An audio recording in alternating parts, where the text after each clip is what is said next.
មុនពេលបែកគ្នាខ្ញុំសូមផ្ដាំពាក្យប៉ុន្មានឃ្លាពេលបងស្ដាប់ហើយទុកជាការរាប់អានគ្នាកីឡាកររុស្ឡាន់បានផ្ដាំផ្ញើទៅកាន់អ្នកលេងពូថៃដៃពីខេតធឿនធីរ៉ាមុននឹងហោះទៅស្រុកកំណើតរបស់គេវិញ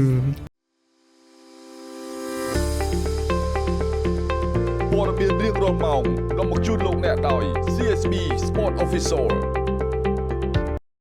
បាទ admin លេងពាក្យពេចន៍ប្រហែលឃ្លានៅមុខបងប្អូនកុំច្រឡំថាជា rapper អីណាបាទជា admin បដាធម្មតានោះទេខ្លាំងមែន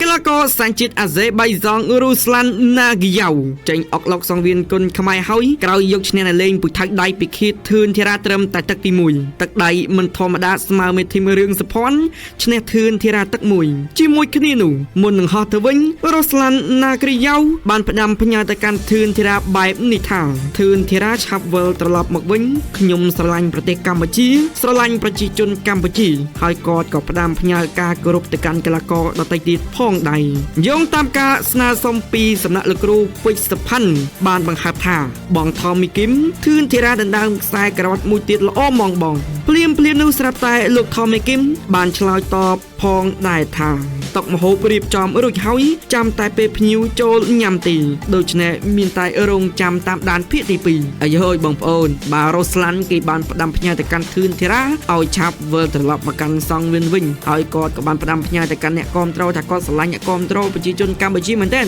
ហើយជាមួយគ្នានោះបាទលោកគ្រូពេជ្រសុផាន់បាននិយាយថាបងថមីអើយបាទបើសិនជាឲ្យធឿនធីរ៉ាដណ្ដើមខ្សែក្រវ៉ាត់បាទមួយទៀតដឹងល្អត្មងបងអើយបាទបងថមីគឹមក៏ឆ្លើយភ្លាមថាតុកម្ហូបរៀបចំហើយបាទចាំតែអ្នកមកបរិភោគនោះទេអញ្ចឹងមានតែរងចាំតាមដានទេសនាទាំងអស់គ្នាមានភាគ2ទៀតបងប្អូនទាំងអស់គ្នា